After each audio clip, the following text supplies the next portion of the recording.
Welcome to the channel, anyone. Zach here. Welcome back, anyone who watched the last video I shared on Facebook. It's a cold Saturday afternoon. It's about 4:45 and 30 degrees out. Ran up to the farm here for an hour or two to take a look at the gas that I had in my gas can. Make sure I didn't burn out the chainsaw at the end of the last video from last weekend, and then maybe work in the loft a little bit. So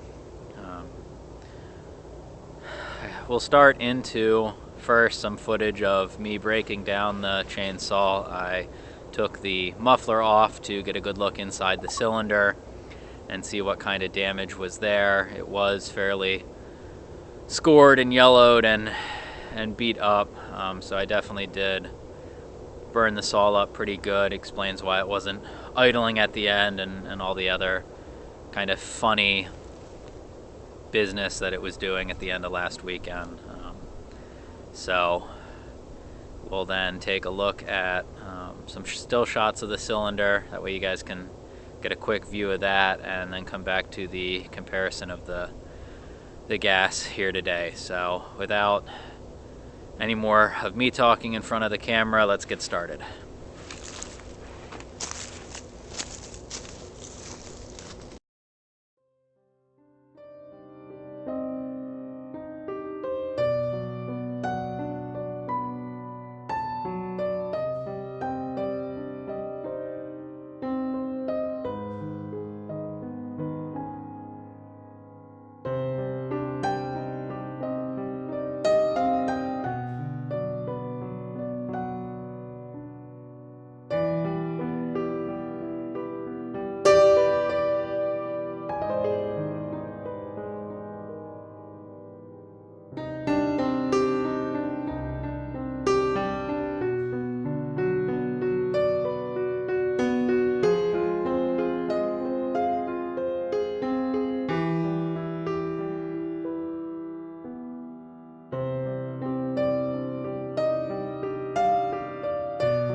We'll take a look at the comparison of the gas here quick.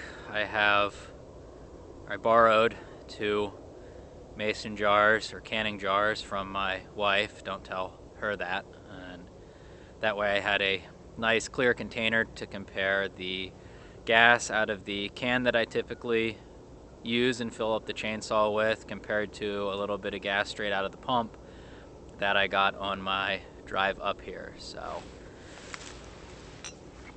in one hand I have gas out of the pump, and in another I have gas out of my can.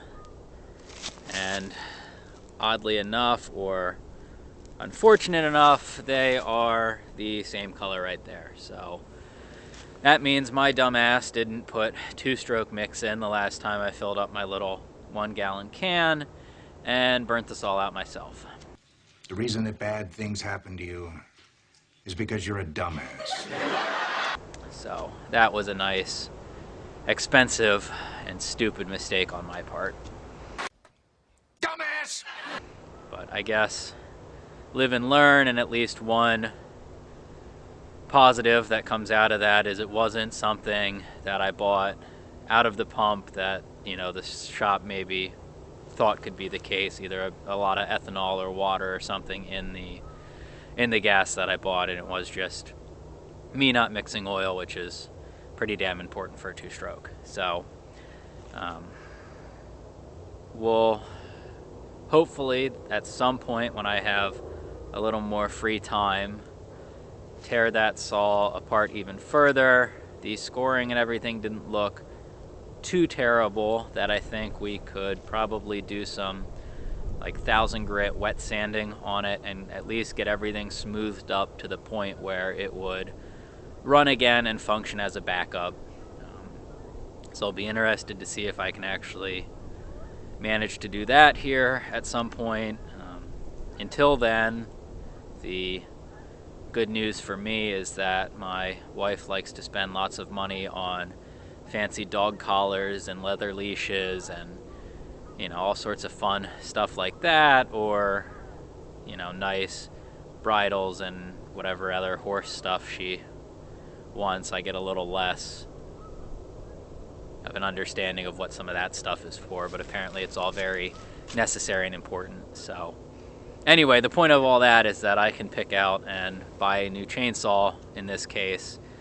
So hopefully I'll do that this weekend, and then tomorrow we can maybe get some footage going over the saw I got and my first impressions, and maybe a first cut or two, and just kind of go over that, and hopefully that's interesting to some folks. So until next time, I will catch you guys later. Have a good one, everyone.